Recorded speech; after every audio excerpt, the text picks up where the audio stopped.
Hello from the Music Interview Corner. I have something special for you today. I'm here at Columbia Theater in Berlin at the concert of STEVE N Seagulls. And this is Matthias or Herman from STEVE N Seagulls. But we're not going to talk about STEVE N Seagulls now. Now we're going to talk about your solo project, Matias and the Canyons. Oh yeah, it's nice to see you, Katri, and hello everybody. Yeah, it's nice. Thank you, first of all, for taking time to do 2 interviews with me today. My pleasure. Thanks for taking me in. Yes. Yes, and if you remember, guys, I spoke to Matthias and his bandmates at Rockfest. It was 1.5 years ago, Rockfest in Hyvinkää in 2023. The summer, Yes. the hot summer, yes. Yeah, the fucking hot summer. Yeah. And now my first question. I think you started your solo project in 2020, right? How did it all happen? How did you get the idea to found Matias and the Canyons? Well, I think we started the Canyons like 2 years before that, but the album release, first album, The Echoes of the Canyon, was out 19. But the background is that I've always been writing music, and that's my kind of my thing, my hobby as well, and I've been doing that since the kid. So there's always the need to put out some music. So I think Canyons is all about making music, songwriting, and just the need to put out some songs. And after touring with the Seagulls in the US a lot, it started to feel like I heard a lot of Americana type music, Laurel Canyon based music, and I kind of fell in love with that essence and that landscape. So it took me to making this kind of music. So that was also the inspiration for the band name, the Canyons in the US? Absolutely, yeah. Laurel Canyon. Yeah. I've been there. I lived in LA, so I know Laurel Canyon. really? Beautiful. Yeah. Oh, really? You have? Okay, you could tell me about it. No, I was in Laurel Canyon. My friend lived there, actually. It's really beautiful. Oh, right, yeah, because we've played there like near to Sunset Strip like many times. I never had time to go to the Mulholland Drive or one of the places where the whole thing was born, like Crosby, Stills and Nash and Neil Young and Johnny Mitchell type of artists used to nest there. So that's my dream, to go there. And I know it's changed a lot from the times, but still the essence is kind of I would like to experience it. But it's not much fun walking there, because I always like to walk and you have to drive with a car. Mulholland Drive and all of that is not nice for walking. Yeah, I guess so. Yeah. But we'll see. Maybe next time I pop in and make a song there. That's my dream. Cool. And your band logo also looks very American, with this little windmill in the logo. Oh yeah. Actually, I've been seeing quite a bit of those windmills, and there's something really fascinating about those landscape. Like driving somewhere in Kansas, like hours to a straight road, and then seeing that kind of landmarks is something that we don't see in Finland, at least. So that reminds me of something like old movies and the Western and all that type of world. And I also feel when you're from the north, like Finland, it's such a flat country. And I'm from northern Germany originally, and I lived in Finland. It's so flat, so it's so fascinating to have these massive canyons and mountains in California. Yeah, well, especially the part of the Finland where I'm from, it's called like maybe the flattest place. It's a small village called Veteli. And that's like the flattest place in Finland? Almost, I guess, yeah. But yeah, that's true that the landscapes you see in the US and being seen on tours and driving there, like we've been touring around the whole country there, like almost all the states.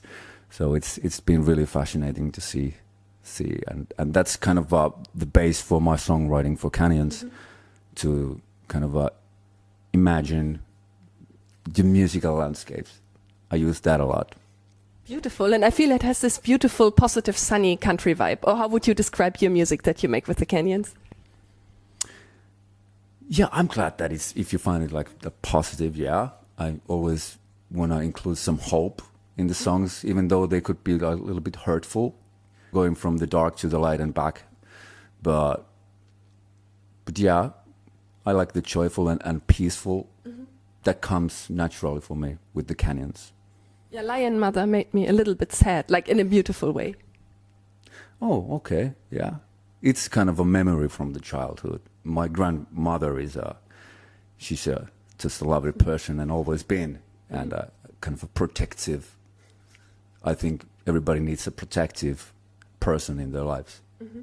For me, that was my grandpa, actually. Okay. Yeah, that's beautiful. Lion father. Yeah, Lion Father, right.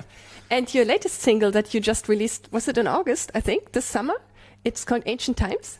Yeah, that is true. Yeah, it's been in the works for a couple of years already. So it's really nice to put out some new music that will be on the next album as well.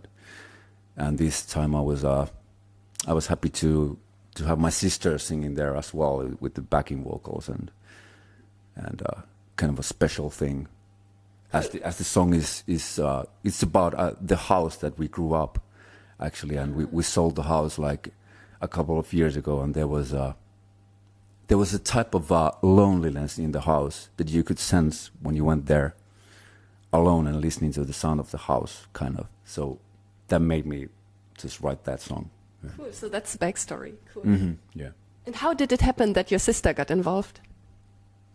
Actually, it happened so that the sound guy Antti Laitila from STEVE N SEAGULLS was suggesting that you should have a lady vocal, a female vocal on this song, and I started to think about it and roll around the idea, and then I just realized that, wait a minute, my sister is an excellent singer, so why won't I ask her? And she was glad to do it, so yeah, I think it sounded interesting. Will she also sing on more songs on your new album? Well, who knows?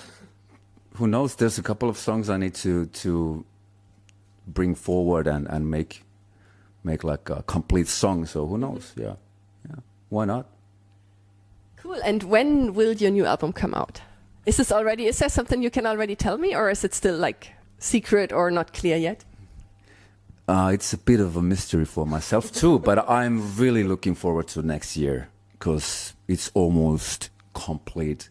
So I'm just looking forward to the right time window to do it, and a little bit of like work on it too. So a couple of months rough work, and that's ready to be released. Yeah. And how does Matias and the Canyons influence Steven and the Seagulls, and the other way around? Do these two projects influence each other? Well, yeah, I guess in the songwriting, as we have originals too in the STEVE N Seagulls, and I've been writing some songs there too. So it's really hard to actually know when you start writing a song if it's going for STEVE N Seagulls or the Canyons. And it's been happening like this Sweet Mario was the STEVE N Seagull song was supposed to be on the Canyons. Okay. And then the Yellow Moon Shining Bright, which is the Canyon song, was supposed to be for STEVE N Seagull. So it's been like swapping between. So I don't really see the difference from the songwriting angle. The process is always pretty much the same, but definitely there are influencing and but a little bit different approaches. Yeah, I would say. Nice.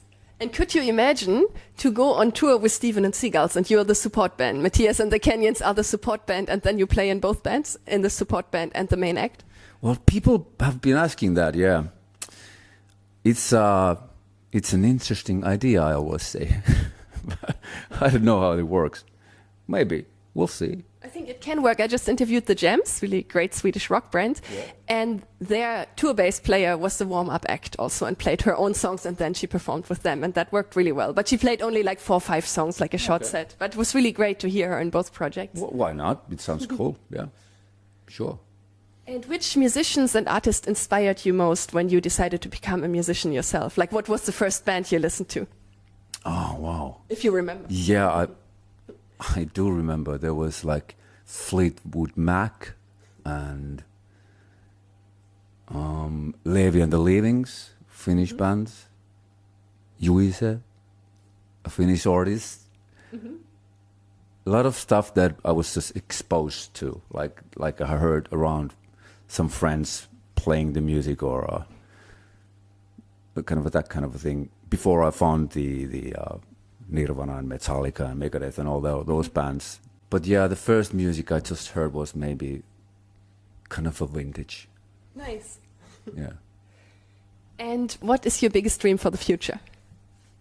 the biggest dream for the future in music or in Both. You can share both in music and in life. well, there is going to be a wedding next year. I'm going to get married, and that's still like a big dream. So And maybe we can say that your beautiful fiancée is a good friend of mine, and she's amazing, and I'm so happy that you two found each other. yeah, I'm super happy for that too. Super lucky, and so obviously that life at home, that's a big dream, because we've been touring like the past 10 years like crazy. So calm down a little bit and make music at home and stay with the family, and stay with her. It's a big dream. And in the music also, like it's goes in two ways, like also going out with the music and with own music, more own music, writing and performing and yeah. That's it, like two big things, I think. Yes. Yeah. Beautiful. Yeah. And they go hand by hand very well, if it's in a good balance. Yeah, and you and your beautiful fiancé met after our last interview, right? Because I asked you in our interview, you and your bandmates, what's your plans for the future? And you said you're going to go to a music festival in Spain, and then, now you're going to get married. Spain is a beautiful country. Good things happen in Spain. Yeah, that's true. That's where we met. Great. Do you want to say anything to your fans before we end this interview? Well, go ahead and check out Matias and the Canyons music online, and hopefully next year we're gonna see some live things too, and new album coming out, and just keep on following, and let's do it. Yes, and we're gonna put. Oh, sorry, no, you go first. I get so excited. You go first. Let's let the good times roll. Exactly, and guys, for you, we're going to put all the links to Matias' music here in the description of the video. Then thank you so much for this interview, Matias. Thank you so much, Gotti. And goodbye from the Music Interview Corner. And we're going to be back with the Seagulls very soon.